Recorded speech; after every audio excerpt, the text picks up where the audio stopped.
You are watching Lesson 10 for continuing students of the Dance of the Eye and the Hand. Today we complete the 8 relationships of Chinese painting theory. So this is our last lesson in this summer series of continuing lessons. And today we'll do the last 2 of the 8 relationships in Chinese painting theory. And those are dry and wet and black and white. Dry and wet, pretty obvious in looking at a composition at a particular painting. Where are the areas where the brushwork and actually the ink is wet and saturated? Where is it dry? And so that you're seeing that polarity in it. Same with black and white. Where do you, where you're using the blackness of the ink to define, and you're using basically the color of the paper to define. So let's take a look at some examples of that and see how well you can do in identifying those aspects. I offer a challenge at the end of this to then, based on the 8 relationships we've gone through, the examples that I've given you over the last 4 lessons, to make your own attempt at composing your own Chinese painting. Look at various ones, take a piece here, take a piece there, and see, and you can do this in pencil to begin with, where would you put the shapes? How would you open and close and gather and scatter, and try to be conscious as you're composing a piece, host and guest, solid and void, even on a very simple scale, to see how do those work together. This is a big challenge, but encourage you to give it a try and send me your results, and we can email about your successes and where there's room for improvement. So thank you for joining us, and we'll continue this in the fall with another series of 8 continuing lessons in the Dance of the Eye and the Hand. Take care now. Bye-bye. So for one last set of 3 examples, again by Li Yangshang, look at this example of bamboo in the wind, and where do you see examples of dry and wet, of black and white? How are those elements used to define and refine the composition?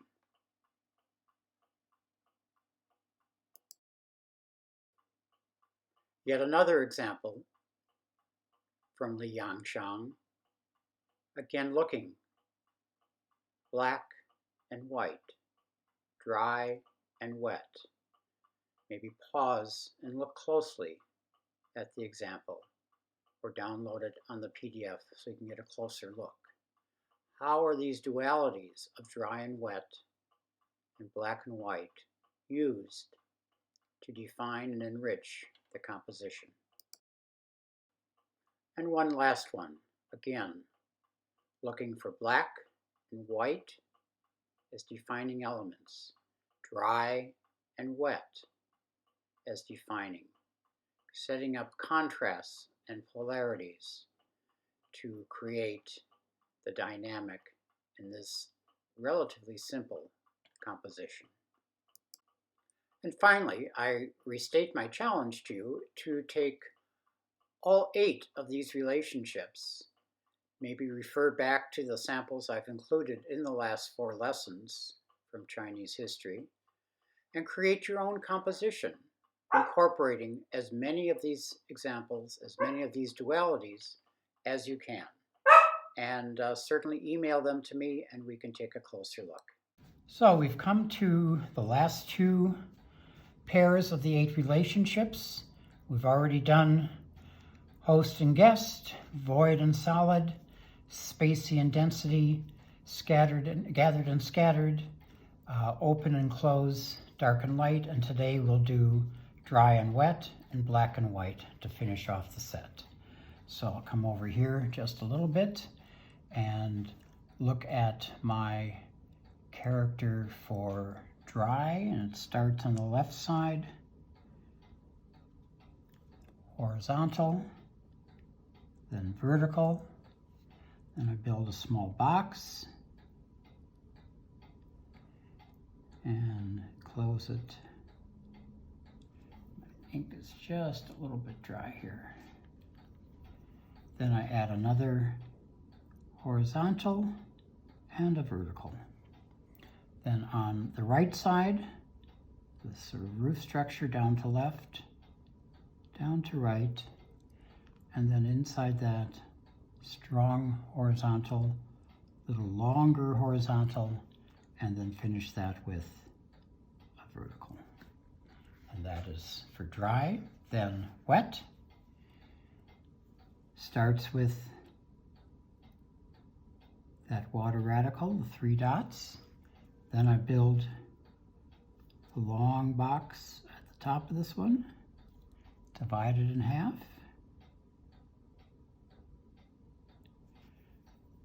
Pick up a little more ink, refresh my brush. Now I have these little triangle shapes. We've had these before.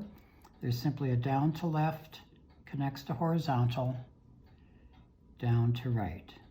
And they're in pairs. Down to left, connects to horizontal, down to right. Want to do some good pressing, particularly on the horizontal part, so they have a low center of gravity.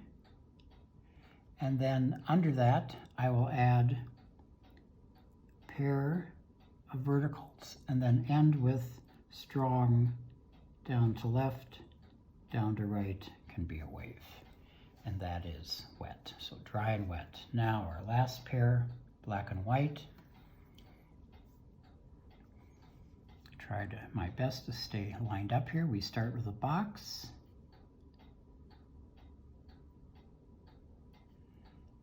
And then close it. Divide it in 2. And add 2 vertical dots within. Then under that I have 1 horizontal, a second horizontal, and then connect it with the vertical. And under that I have 4 dots, 1, 2, 3, 4, and I'm paying attention to making each one of those just a little different, again to show my sophistication as a brush painter. Then character for white. It's a rather large open box, strong lines, horizontal, stronger horizontal, and then this dot, and put a lot of energy into that dot. And there you go, black and white. So that's my complete piece. To finish it,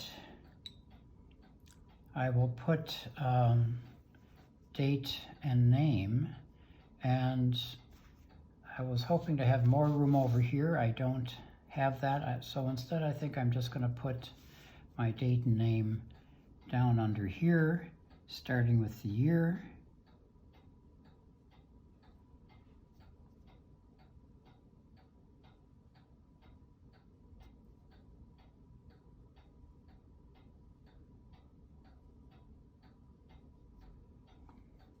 And then my name, and make it somewhat small.